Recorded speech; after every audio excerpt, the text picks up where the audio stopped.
We've been driving a lot lately. You can be moving away from something and towards something at the same time. In fact, that's always the case. But that can be hard to accept. Our brain has to learn how to merge these two actions into one path. Mine is still working on that.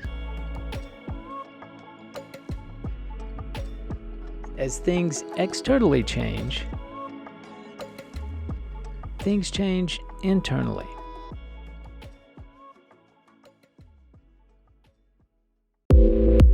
Sometimes you feel like you've got it. The path is clear. Then, not so much. Summertime, and the liver's easy. It's not easy today. It's not easy? Why is it not easy, Gina? Because we have to leave. It's too hot in the desert. Yeah, when she says we have to leave, she means we're getting the hay out of here. We're like, we're not staying here. Let me just show you a little something. This is like, no, don't think so. But look, we're going to go to the world's largest thermometer. We'll go to Baker, which is about an hour away, and then I think we'll keep heading over to Baker's Field, which, at least on the map, has something green around it. Well, I'm clearing myself 3 ways like there's going to be anybody else out here. All right, see you guys in a bit. You lose the certainty, but it doesn't lose you. It can be something simple that brings us back. At night, if we decide to leave the window open over the bed, we can feel the cool air flow like a silky waterfall across our foreheads. It's very subtle, but it's enough to connect us with the outside. This is Mount Shasta, and what's the other There's one no called? way to know what you may find when you probe a little bit deeper. Shastina is the one on the left. Yep, and Shasta. And there's Shasta. And let's say Shastina has a little bit of a crater in it that you can see. So for those of you that are curious, it turns out that there's some interesting folklore about Mount Shasta. That there's a lost city under that volcano in that one. Yeah. Apparently there's people that live down there, and they all live in tunnels, and they're spiritual people. But they're not just people. They are Lemurians, and they are related to people that came from Atlantis. Yes. So kind of like aliens, really. Yeah, they're very tall, white. They are vegetarian. They levitate. And there are people here in Shasta that believe this. And so we are going to actually meet some of those people today and interview them so that you all get a chance to learn more about the Luminarians and the lost city of Telos. So Lemurians. Though yes. We are prone to wander off target. What is that? I think from the Tom Cruise movie where they were the Masons. Oh, the Luminari. Yeah. No, that's from Twilight. No. Oh. That's from the treasure, mountain treasure people. What's that Nicolas Cage movie? Where he was treasure. That one? No, wasn't I that? don't think so. No, it was Angelina Jolie in Treasure Hunter. What was she? No. Okay, whatever. I think it's from the. Remember, they were going to Rome and these other places, and below the Louvre to. You're talking about Tom Hanks. Yes. What the did Luminari. I say? You said Tom Cruise, but that's okay because Tom Cruise probably would have played that part too. And the Luminari. Then what's the ones in Twilight? The 3 vampires? bad guys that lived also in Rome. I don't remember. The girl who was really bad that could hurt you, but then the other 2 guys. Okay, this is getting And he crazy. would always hold your hand like this, and look into your eyes. Who are those people? The Volturi. The Volturi. Yeah. We've got all sorts of Luminaries and Volturis around. Anyway, so for those of you that are interested in seeing. But when we show a little restraint,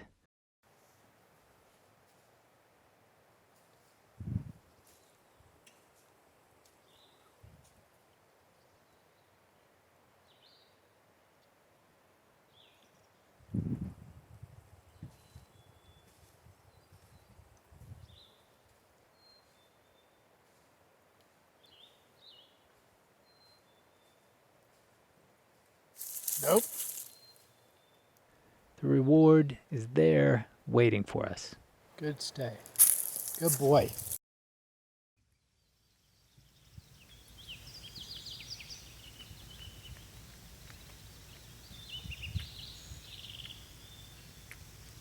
How many different kinds of birds do you hear?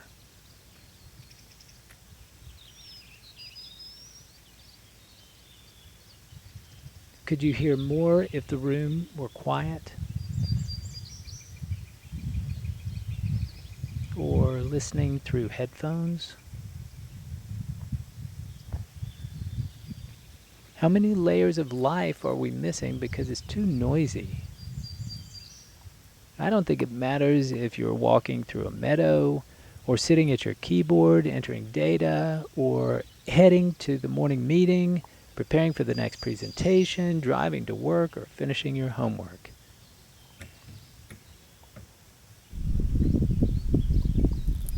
There is more in that moment.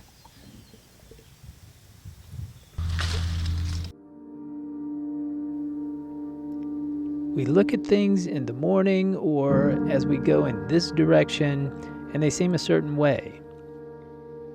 Turn around and go back through them and they've changed. We all know on some level, the closer we look, the more we'll see. It seems like we would be bumping up against the law of diminishing returns, but that's not the case. Whether it's the color pattern of this bee that's hovering lightly beside me, or the bark of a tree that's felt 3,000 years of sunshine, if we could peer in closer and closer, we would continue to see more and more until things open up again into an expanse that doesn't end. But as we pass by, all we see is the bark. We're only experiencing the outer layer of everything.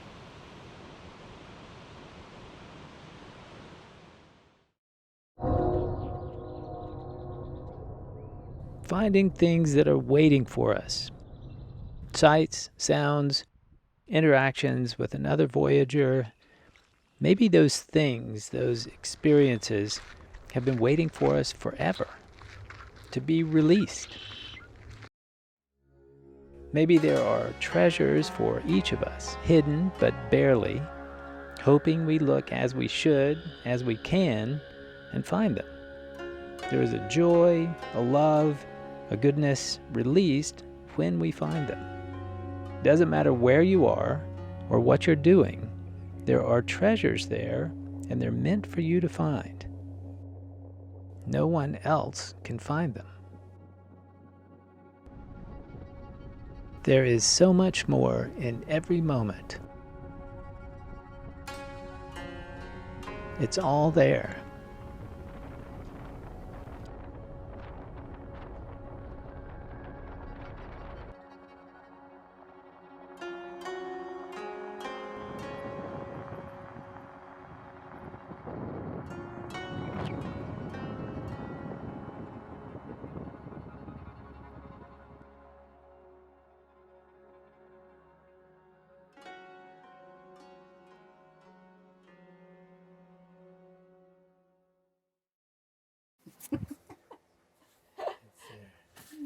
So we're on the sun.